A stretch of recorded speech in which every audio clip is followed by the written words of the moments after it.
Hi guys ඔන්න අද අපි කොළම කොළ පාට කඳු මුදුන් බලන්න යන තමයි මේ ලෑස්ති වෙලා ඉන්නේ.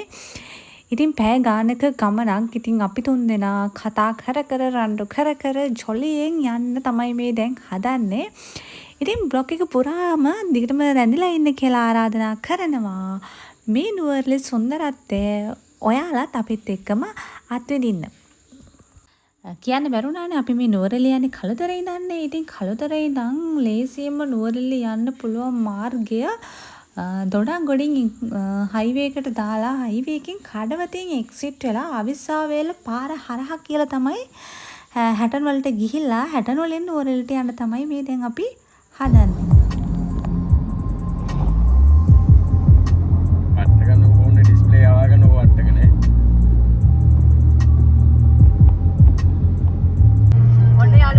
දන්නවද ඔයාලා දන්නවද මට ණය දෙන්න පොලි මහත්තයා තමයි මේ ඉන්නේ.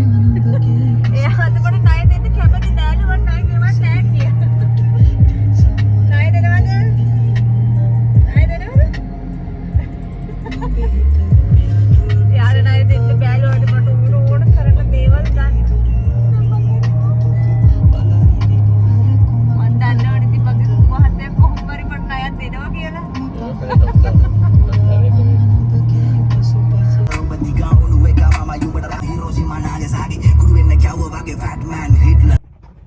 ඔන්න දැන් අපි උදේ කෑම අවිස්සාවේලෙන් අරගෙන අවිස්සාවේලට මෙහායි අරගෙන හංවැල්ලෙන් අරගෙන දැන් නුවරඑළියට යන තමයි දැන් මේ හදන්නේ.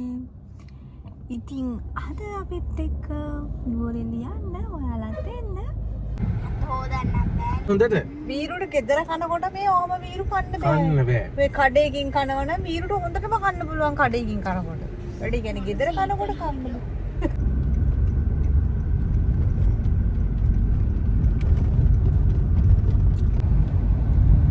මොනෝර කිලෝට 72ක් තියෙනවා බා.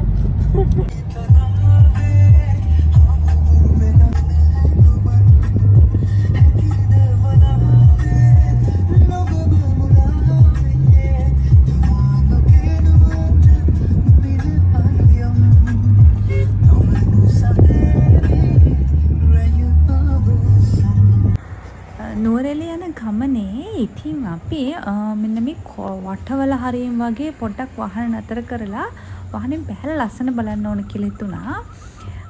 මුලින්ම කියනවා අපි කලින් නුවරඑළිය ආවේ ට්‍රේන් එකේ. ඇත්තම ට්‍රේන් එකේදී මට තේරෙන්නේ නැහැ ලස්සන ගැන කියන්න වචන වලින් කියන්න බැරි ලස්සනක්. නුවරඑළිය යනවා නම් ඇත්තටම යන්න ඕන ට්‍රේන් එකේ. ඒ ගමන හරිම සුන්දරයි. ඒත් වාහනක යද්දිත් අපිට පොඩක් ඩෑම් එකක් තියෙනවා. පුළුවන් නැත්තේම නැහැ. ඒ ට්‍රේන් එකේ යන ගමන මීට වඩා හාත්පසින් වෙනස්.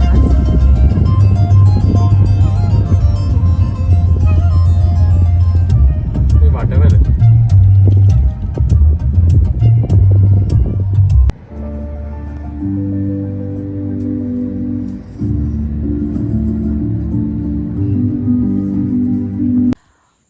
අපි මේ රෙස්ටෝරන්ට් එකේ පොඩ්ඩක් නතර කරා. මෙන්න මේ වෙලාවෙදී අපේ බබා පොඩ්ඩක් අපිත් එක්ක තරහ වෙලා ඉන්නේ. මූණ ඇඹුල් කරන් ඉන්නේ. මොකද එයා හොඳ නිින්දක හිටියේ. අපි ආව නිින්දෙන් ඇහැරවගෙන මෙන්න මේ රෙස්ටෝරන්ට් එකට අරන් ආවා. මේක හිල් කූල්. මේක නුවරඑළිය පාරේ තියෙන්නේ.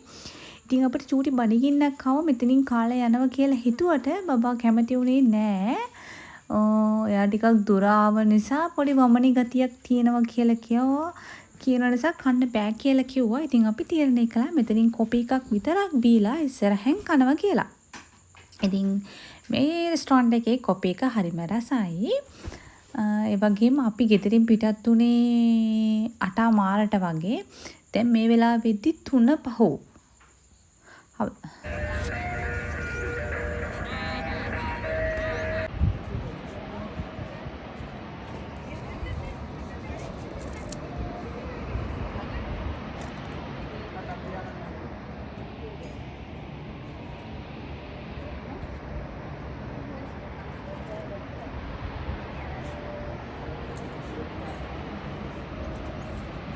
මේ ඔක්කොම නිකන්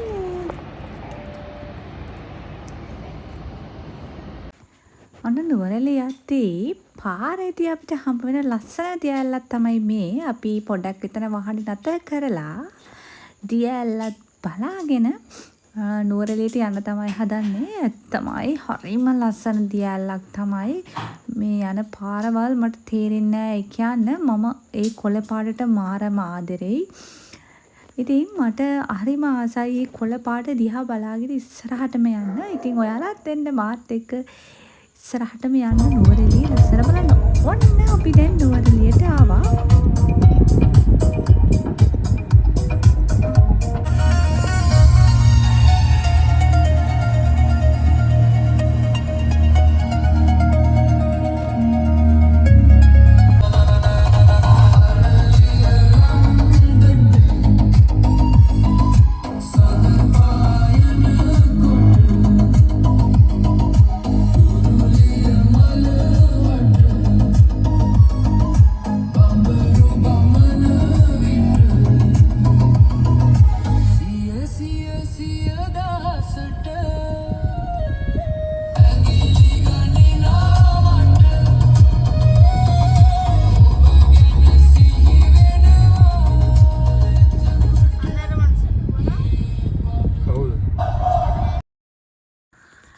අද නුවරඑළියට ලස්සනටම ඉර පායලා තිබ්බ දවසක් තමයි අද. ඉතින් ඔන්න අපි මාතර වත් කඩේ කියන රෙස්ටෝරන්ට් එකකින් කන්න තමයි අද මේ දැන් එන්නේ.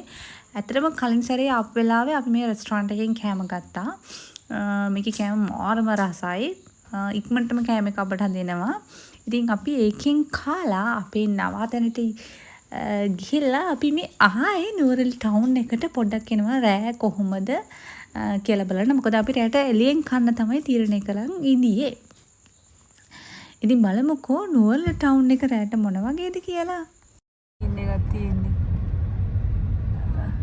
තියෙනවා අශ්ෂය කෑම කඩ.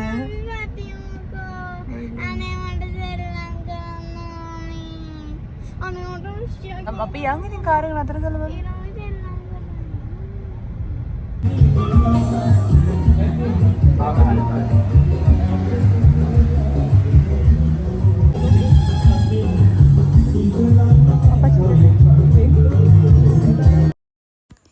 ඉතින් රෑ වෙලා ටවුන් එකට ආවට පස්සේ අපිට නිකන් කානිවල් එකක් වගේ තැනක් හම්බ වුණා ගෙගරි පාකකට එහා පැත්තේ.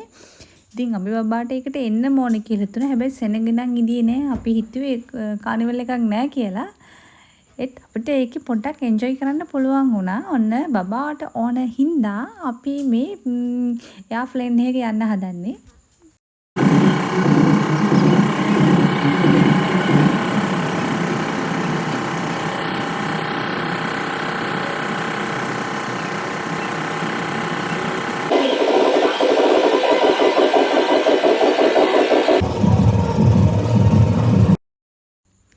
ඉතින් එයාප්ලේන් එකත් පැදලා වුණාට පස්සේ අපි මේ කානිවල් එක වටේම ඇවිද ඒවල තියෙන චුටි චුටි කඩවලින් එක එක දේවල් අරන් කකා බිබි ඇවිද යන ගමන් ඉන්නේ.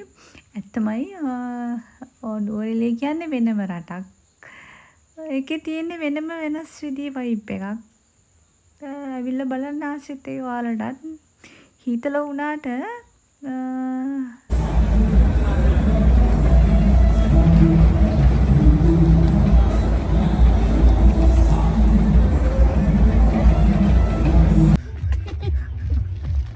නටන්නවා වීරුට අර නටුව නට ඒ ගොම් පහට්ටි කර නැටේ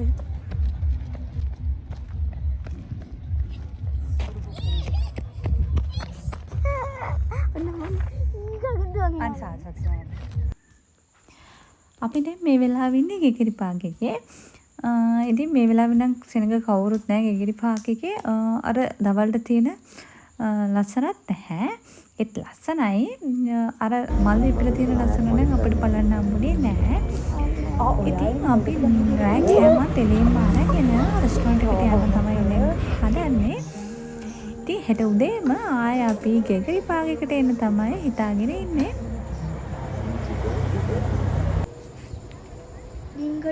අපි නතර වෙලා ඉඳිය එළවලු හදන තැනක උඩක තමයි. ඉතින් 4 අතේම අපිට ලස්සනටම එළවලු වග කරලා තියෙන විදිය උදේ පාන්දරෙම බලා ගන්න පුළුවන් වුණා. ඔන්න අපි ආයේ උදේම කියව විදියටම ගිගිරි පාගයකට ආවා. බලන්නකෝ ගිගිරි පාගයකේ තියෙන ලස්සන පාට මල් පිපිලා තියෙනවා. ඉතින් මං ආසම මේ පාට මල් ලෝකේ අතර මං වෙන්න.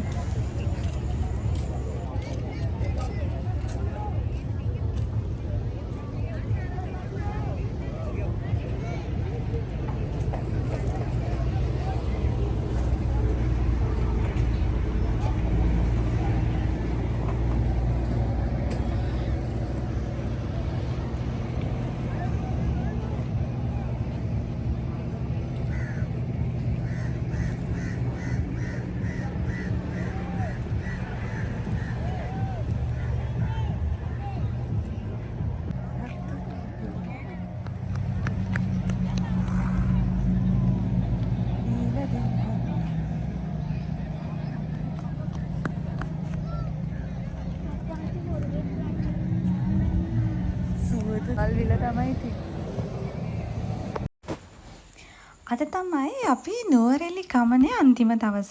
අද ඉතින් අපි ආයෙත් කළුතර එනවා.